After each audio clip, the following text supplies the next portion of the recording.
Well, hi there. I'm Cole Powers, and this is my 2008 Hummer H2. Her name is Hank, and yes, she's a big lady. So I heard you're thinking about getting an H2.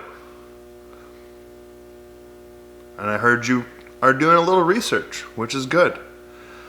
And I've seen a lot of people have been doing research too, and they're always asking the same question on Facebook.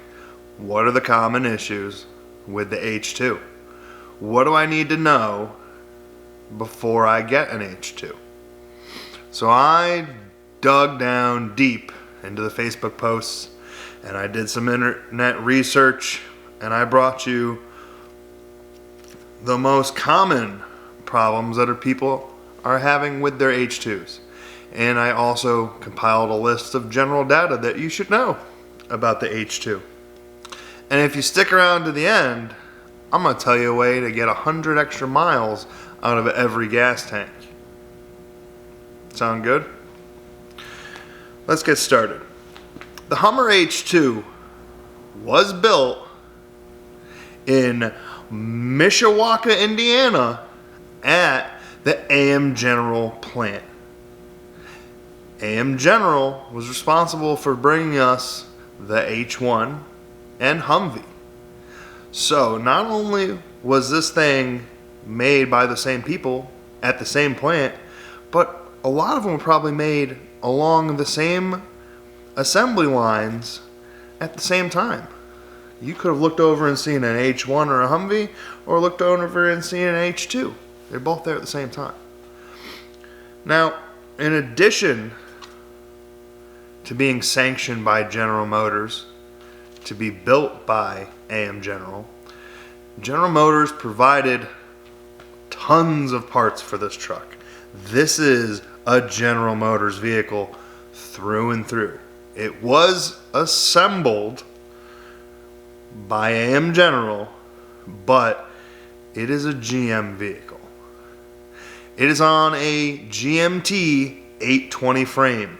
The GMT 820 frame is a hybrid 2500 heavy duty up front and a 1500 standard duty in the back.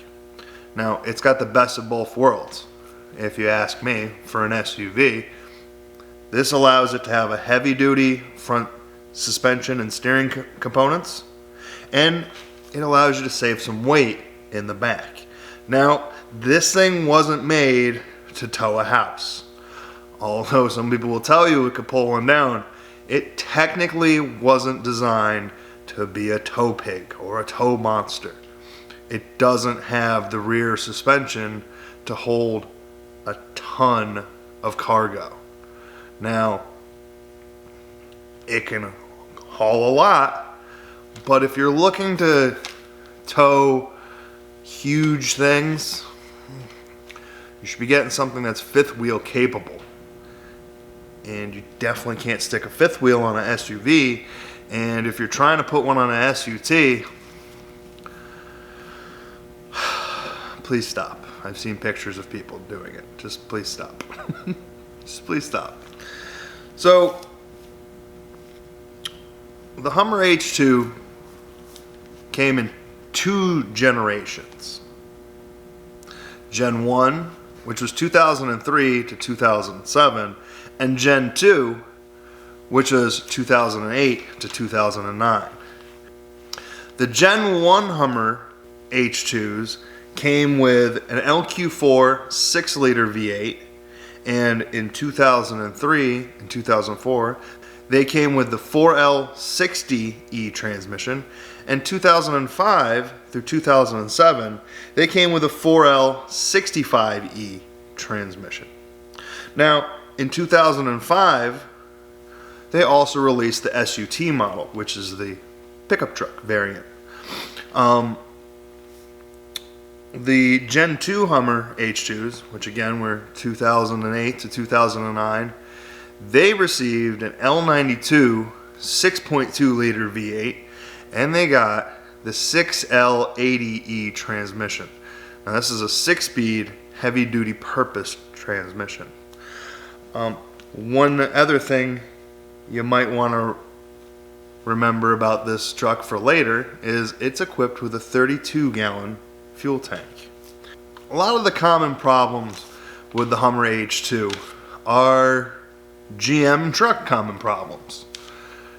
It is a GM truck, so a lot of the things are going to carry back and forward.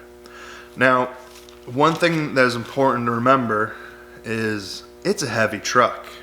These things weigh between 6,400 and 6,600 pounds depending on who you ask. They came with 35-inch tall tires from the factory, and while they have a heavy-duty front suspension and steering setup, they're going to wear a little bit faster in those areas because they're so heavy and came with such big tires. So a very common problem with these trucks and all GM trucks is front-end suspension wear and steering wheel travel or looseness in the steering. This is really easy to fix. If it's well taken care of, these trucks handle amazing, and they don't feel like such a huge vehicle. They drive great when they're well taken care of. So it's important to ask, hey, when's the last time did you change your front suspension components, upper lower ball joints, control arm bushings, tie rod end links, pitman arm, idler arm, anything in the steering? Usually if one thing goes, a bunch of things are starting to get loose, and you replace everything all at once because it's cheaper to do it that way. Instead of doing it one at a time and paying for individual labor, you do it once, you save on all the labor, and then you get an alignment, and that's it. Now, another common GM truck problem, I'm actually having it right now, we have a rear main seal leaking in the engine. And while this isn't the most complex thing to fix, it is a pain in the butt, especially if you're trying to do it on your back in the driveway. I've had it happen on 3 other GM trucks that I've had, and it literally, it's not a hard fix. It's just a matter of getting in there. On this particular truck, you gotta drop the drive shaft, part of the exhaust, the transfer case, the transmission, the flex plate, and then your cover plate and the rear of your crankshaft is all right there. You take that apart, replace it, center tool, boom, boom, boom, put it back together. It's really not a big deal, but it's a very common issue. There's lots of videos on how to do it, and there's lots of write-ups on how long it should really take. So if you are taking it to a mechanic, you can have a good idea of what it should cost in hours wise. Everybody's going to charge a little bit different price per hour, but at least you can be like, hey, it's this many hours. Why are you trying to charge me this many hours? So another common problem with GM trucks, and this is going to be for you Gen 1 H2 guys, the 4L60 and the 4L65 transmissions are notorious for not being very good. This is a heavy truck. You got big tires, you got a decent amount of power under the hood, and if you're doing anything like towing or abusive driving, hard off-roading, anything that's putting a lot of stress on the transmission, you run the risk of losing a gear, losing a torque converter, or just having a whole transmission full of neutrals. It happens to a lot of GM truck owners. A lot of them. There's a lot of people that'll tell you that they're great, they've never had a problem. I personally have never had a problem with a 4L60 or a 4L65, but that's just me personally. It happens so often that it's really worth putting on the list, and it shouldn't deter you from buying an H2. You just need to understand that you gotta ask the right questions when you're looking at one of these used. Have you ever had transmission problems? Have you ever replaced the transmission, rebuilt the transmission, upgraded it in any way? a lot of people have already had transmission issues and they fixed it. Now, there's different ways to upgrade it, rebuild it, replace it. I think personally one of the best options is switching to the 4L80 transmission. And this is a extreme duty transmission in most cases. They came in motorhomes that are several times the weight of a Hummer and equipped with diesel motors. They came in limos. They came in commercial trucks. If you're looking to replace the tranny in your Generation 1 H2, the 4L80 is by far the best way to get it done. Now, you might need to do a little research on how to get it done. It's not just to swap it over, I don't think. There's plenty of write-ups on how to get it done, though. I haven't had to travel down that road because I have a Generation 2 H2.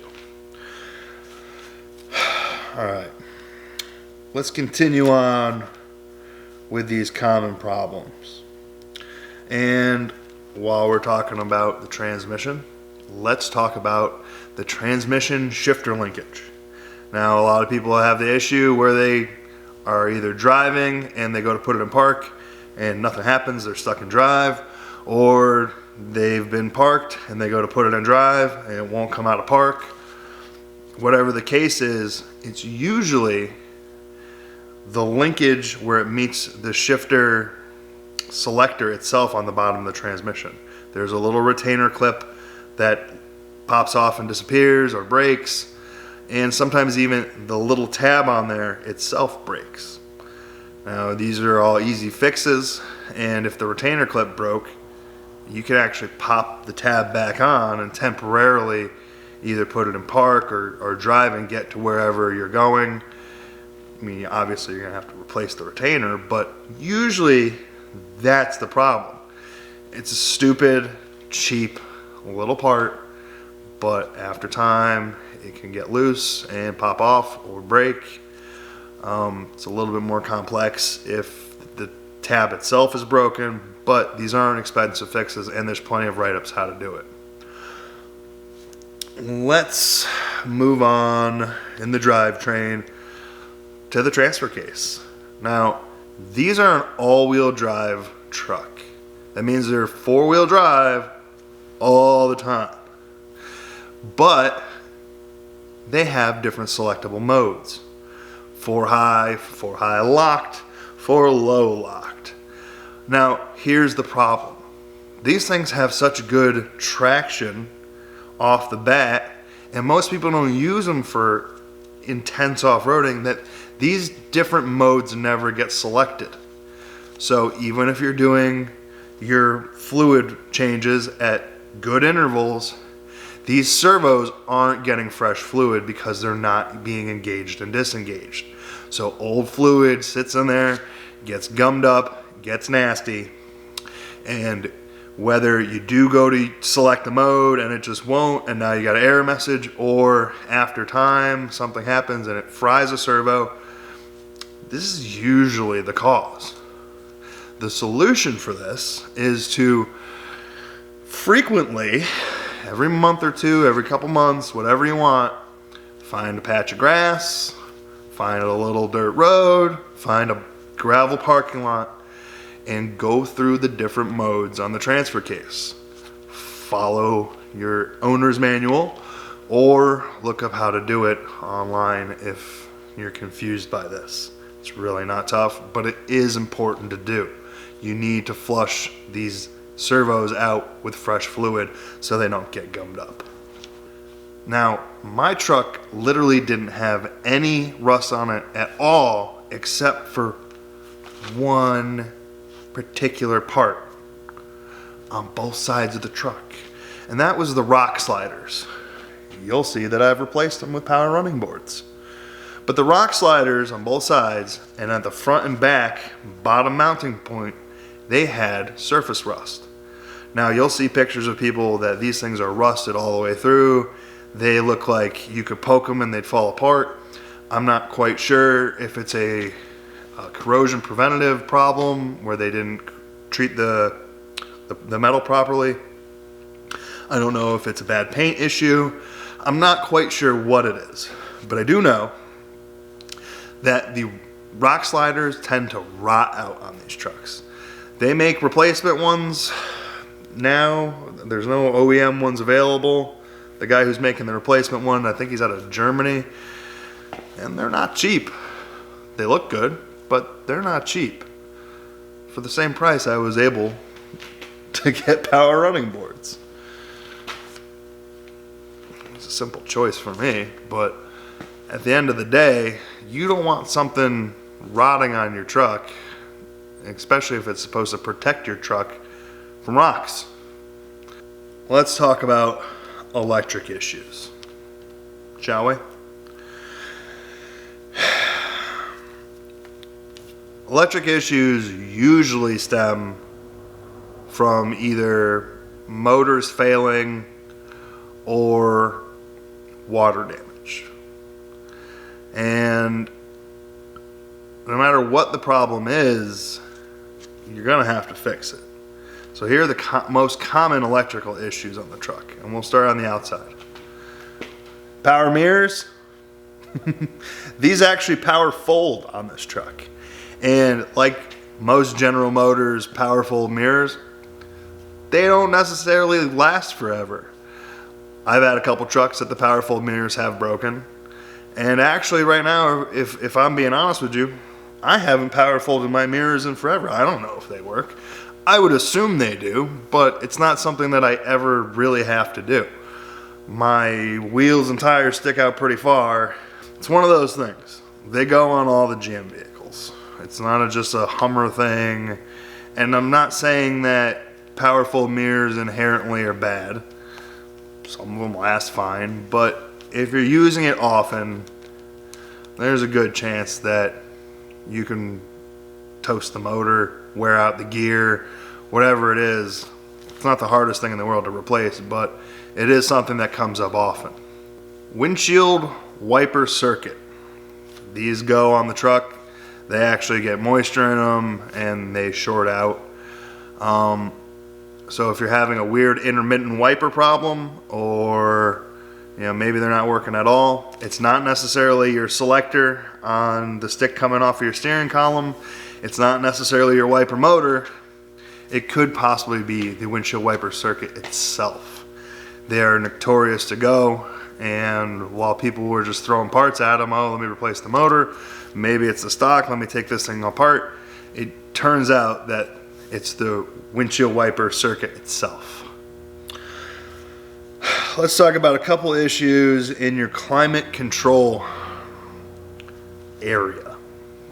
The climate control temperature control door itself, the actuator on it tends to go. Now this isn't a Hummer specific thing, this is any car thing. It comes up a lot because people don't know how to diagnose the problem, but if your vehicle isn't changing hot or cold when you're changing the temperature to hot or cold, this is usually what the problem is. The actuator is stuck or just totally an op. Either way, it's not a hard fix. It's a little bit of disassembly and changing the actuator. It's not expensive either. And there's plenty of write-ups on how to do it, just like almost anything else on any GM vehicle. Also, in the temperature control area, there's an issue with the fan resistor relay shorting out. And when these short out, they short out in an on position. And a lot of people will come out to their truck the next day and the battery's dead. And they'll go replace the battery, but the next day it dies. And now they're replacing their alternator. So now you've thrown a bunch of parts at your truck and it's still crapping out. And when you do all the testing of where's my drain, you're finding it's in the climate control system. And then you sit there for a minute and you actually listen and you can hear the fan running when the truck is off. It's not a very loud fan, and they usually short out in the low setting. So you really might not hear this thing on, but it's gonna suck your battery dead in a night. It's silly, yes, but if your battery goes on your Hummer and you got to jump start it, do yourself a favor and check and see if your fan is blowing, if your fan is running with your climate control center off. You might save yourself a lot of money and headaches trying to diagnose this problem. Let's move on to a silly one. And I say silly because I think it's funny. The rear hatch door handle tends to rip off these trucks and has hit some people in the head. Some people have landed on the ground pulling too hard. I personally think if you're pulling that hard, you're asking for problems. If your truck is still locked and you're pulling on it hard to try and open it, you're gonna break it. If you're trying that hard to open up your rear hatch, that you have to pull vigorously on the handle, you should look into why. It's not that hard to open up this truck, unless it's locked or there's a problem. The handles are made of plastic and they can break. Now, a less common problem, but still noteworthy, the door handles are also plastic, and same thing. They can rip off if you're being a little bit too rough with them. It's just one of those things. Happens on a lot of vehicles, not just General Motors, not just Hummers. It's just one of those things. Kids pull door handles hard. Adults pull extra hard when the truck's locked and you haven't gotten a chance to unlock it yet. It's just one of those things that happens. It's not a hard thing to fix. And if you really want to be, preventative about it ever happening again, they make billet replacements. It's a really expensive way to do it, but they're out there. They even make handles that have little bullet holders in them if you really want to get fancy. It's not really my thing, but there's options out there. There's different ways to do it if you want to be different about it. Let's talk about common maintenance on this truck. And typical maintenance for any vehicle is fluids, filters, and hoses. All of these trucks are over 11 years old. If you have a 2009, that would be the last year they made them. Those trucks are still 11 years old and older depending on what year. You're gonna have cases where you gotta replace lines under the hood, lines under the truck, hoses, belts, anything that is rubber and even plastic breaks down over time. You're gonna get things that start to leak, start to drip, start to deflate. Which brings me to the rear air ride suspension. These are notorious for leaking. The compressor will run for a long time, it'll run intermittently when it shouldn't be, or you'll come out to the truck in the morning and the rear end is squatting on the ground like a Georgia Bulldog. This is the problem. You've got a leak in your air ride suspension somewhere, whether it's the airbag itself or the line. You got a leak. Now, a lot of people fix this by just replacing it with a conventional coil spring, but they can be fixed to OEM standard with new bags or new lines if you can in fact find the leak. It can be tough to diagnose this, but it's very possible to keep this system working properly. Your fluids on these trucks, guys, a lot of these trucks are not everybody's daily driver. These things sit around in people's garages waiting for a nice weekend or a camping trip or a special day to be driven. And even though you're not going 3,000 miles and you don't think you need an oil change, or you haven't gone 40, 50, 60,000 miles, you don't think you need to change your training fluid or your coolant or your brake fluid or your power steering fluid or whatever, these fluids break down over time. And if your truck's just sitting there, you're gonna need to service your fluids anyways. They break down, they're not gonna do as good of a job if the truck just sits there and you don't change your fluids. You might think you're saving yourself money by not changing your fluids because the truck just sits there, but I promise you it's going to be more money in the long haul because you're going to have to repair serious items, either from broken down oil or coolant that's not, that's breaking apart and is now frozen in your radiator or frozen somewhere, and now you've got a split radiator or even maybe a cracked block. These things need to get changed. It's just part of the game with having a spare vehicle or a daily driver. Either way, you're gonna have to change these fluids. So this next one, I'm gonna call it a two-part.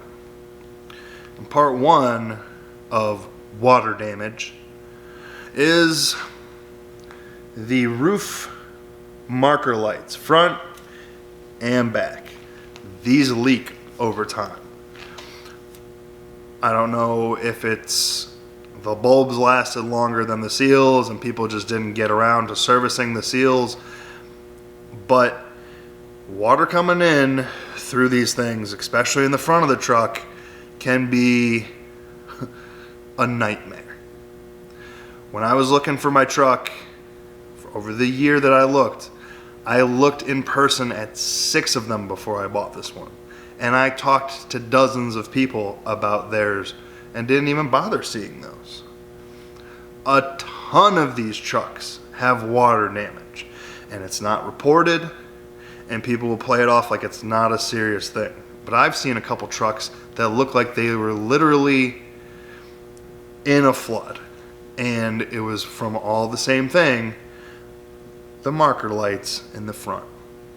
Now, to look at a truck and go see it yourself is one thing, because you can look for water spots on the roof, you can look for water marks on the rugs, discoloration, but you really need to ask the question before you even go. Have you changed the seals on your roof marker lights? Has there ever been water in the truck?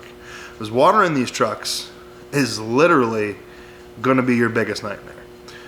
The front area has your gauge cluster in your dash, has your driver information center, your radio, your climate control, your airbags.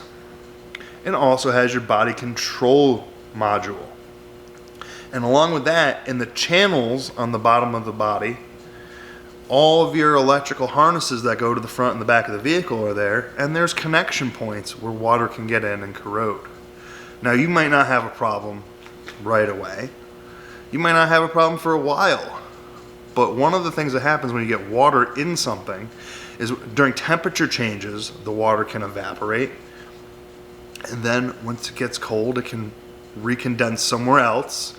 And now you have water in a different part of the component, which can create a short. Now, in addition to the roof marker lights, I'm going to call this one of the biggest problems you could possibly have with a Hummer H2. If you see one for sale with a snorkel on it, beware. These trucks from the factory are only recommended to be in 20 inches of standing water that is under your body line. This much, but it's under your body line of the truck. They don't want you getting water inside of this truck. And most insurance companies, if you take on water, like let's say you're in a flood or something, they'll write off the whole vehicle because of the potential problems that you can have in the future. Mold, mildew, unscheduled corrosion and rust because water's gotten stuck in different crevices and body panels and frame pieces and it just can't get out of there. And it creates corrosion and rust. You don't want this problem. There is no need for a snorkel on an H2. This is a luxury-based SUV that is incredibly capable off-road, but it was not designed to be a submarine. You have airbag crash sensors in the front bumper that, while they're water resistant, like anything in the front area that gets wet in rain should be, they're not meant to be fully submerged. Your factory air box intake is located above the ECU of the truck.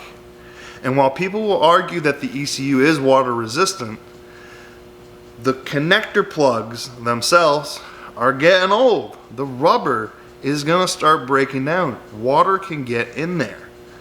You don't want to have problems with water inside your computer. Trust me. You don't want to have problems from water in any vehicle, let alone something that has a ton of complex electronics. Now, just above your ECU is your fuse box that houses all of the fuses and relays for the truck. And I promise you, this is not waterproof. So, while a Snorkel looks cute and it makes it look like it's very off-road capable, it's not something that you should have on this truck. There is no point where you should be fording water that deep with your Hummer.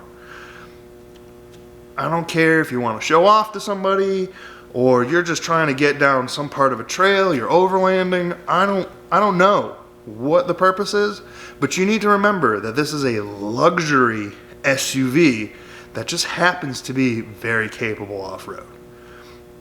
It was not designed to be a dedicated off-roader. It's not an H1 and it's not a Humvee. Now, while these are like nothing else, and I'm telling you, they're incredibly capable off-road, they weren't designed to be a submarine. I'm telling you, save yourself the headache. If someone has a Snorkel on there, don't even bother looking at it. And if you are still interested, ask the question, have you ever driven it through water? How deep was the water? Did you get water on the interior? What did you do after? Did you pull the carpets so they dry properly? Is there mold and mildew in the truck? Did you service the front and rear differentials? Was there any water in there? I can't even explain to you how many differentials I've opened up in the last 20 years of living in Florida, watching mud trucks come in and out with mud and water inside the diffs. It's one thing if you're going to service these things properly and take the preventative measures, if you're fording a stream real quick, but most people aren't. Hummer H2 owners aren't generally usually the most mechanically knowledgeable people. I'm sorry, they're just not. It just happens to be how it is.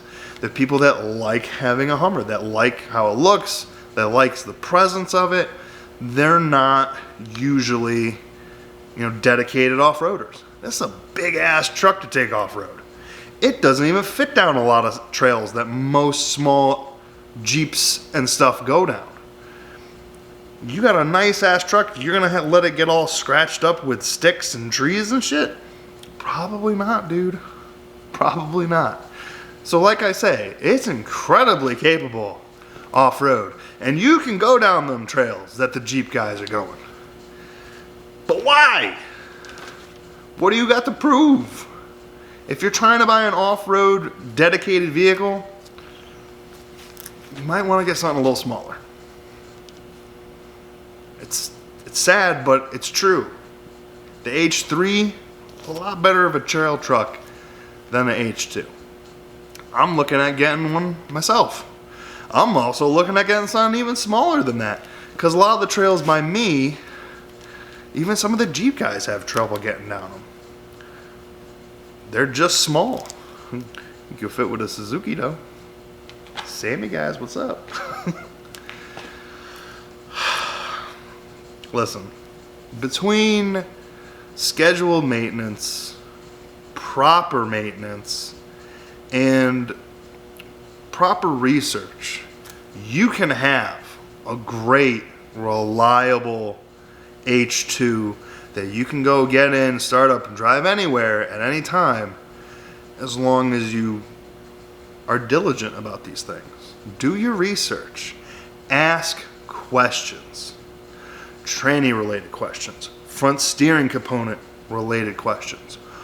Water damage related questions.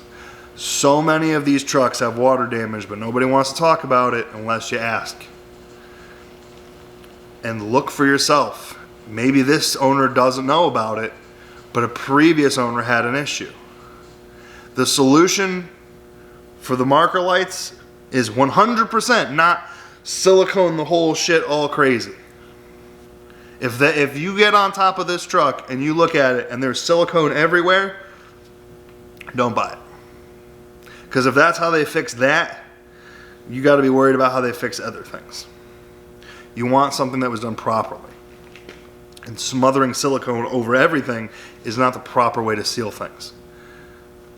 It didn't come like that from the factory. There wasn't silicone on top of everything in the factory.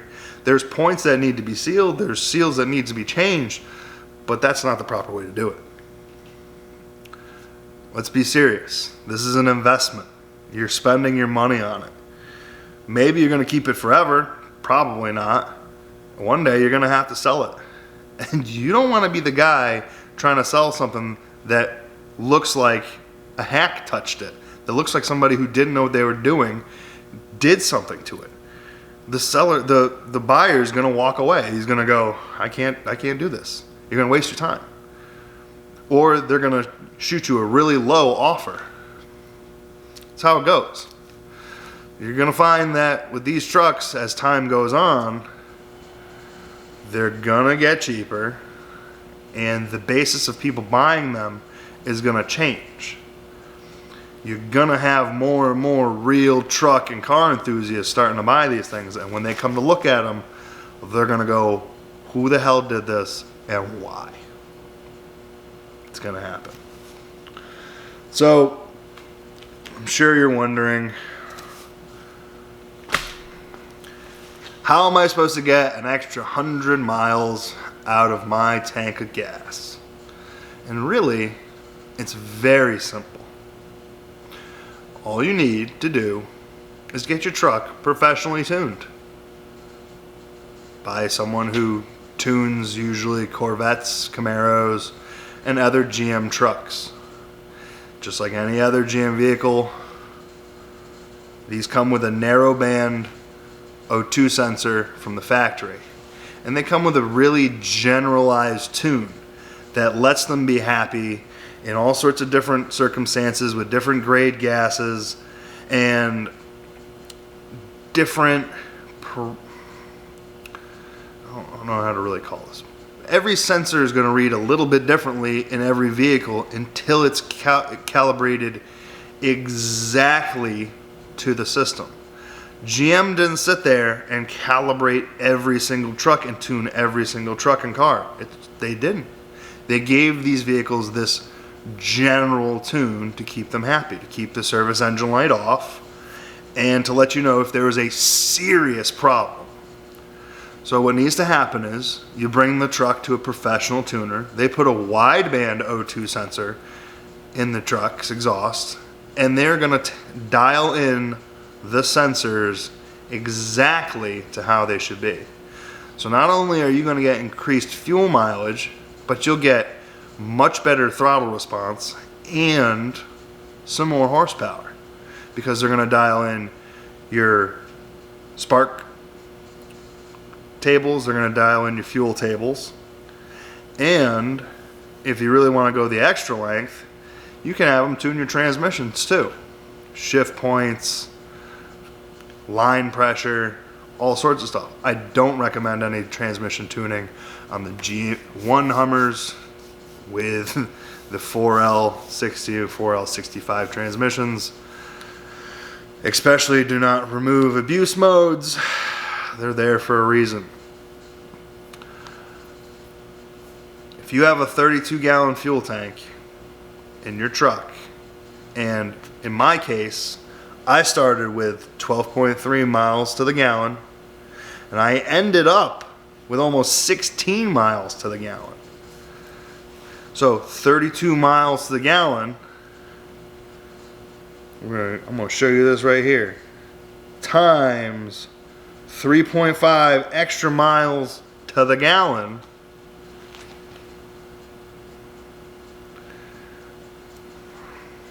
it's 112 extra miles. in every fuel tank. Now, your results are going to vary, just like they do with anything else.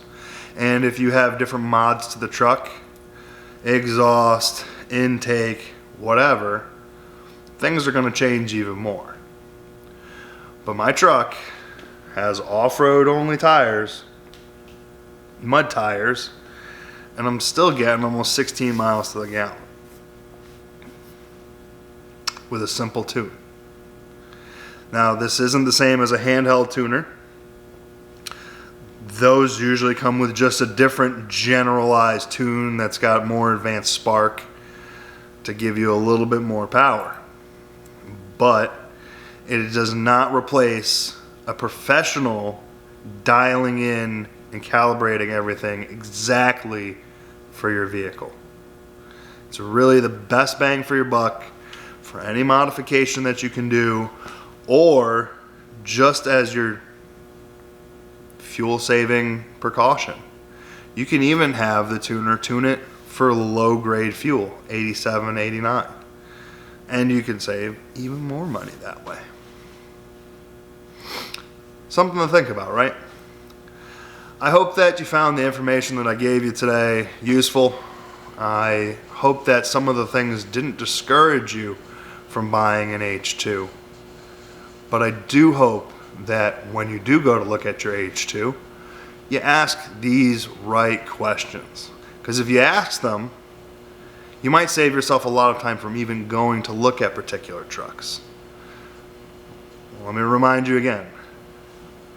Transmission, front end suspension components, steering components, water damage. You can ask specifically about the overhead marker lights, or if they've been fording deep water, anything like that. Do yourself the favor and take the extra time to ask the questions and do the research. Nobody's going to be mad at you for asking the right questions. And if they are, they were probably hoping you wouldn't ask. Maybe they're having trouble selling the truck because of these things. And if you do decide to buy an H2, welcome to the club. Join some of the Facebook H2 pages, the Hummer pages, and you're going to meet a really nice community of people that some of them aren't super knowledgeable about the truck, but they do all genuinely love their trucks. The Hummer's like nothing else. The way it drives, the way it looks, its presence in general. And I promise, if you get one that's in decent condition, you won't be disappointed. I literally would drive this thing back and forth across country without hesitation, anytime, to anywhere. It's comfortable. For me, it's decent on gas, considering it's a big truck. And I would never think of doing it in another big SUV in comparison. I've had Tahoes, I've had Suburbans, I've had Nissans and Toyotas and Fords and Dodges. When it comes to big SUVs, this is the king right here. And for that reason, I might never sell my H2. I plan on getting an H3, and I hope to one day also get an H1. But I don't think it'll make me sell my H2. I've learned to start just collecting these things as I get older, stop trading them. 'Cause you always get sad, oh man, I wish I kept that. Keep it. You won't have to make that wish anymore. Anyways, thank you guys for hanging out with me today. I hope you come back. And until next time, y'all stay busy. Peace.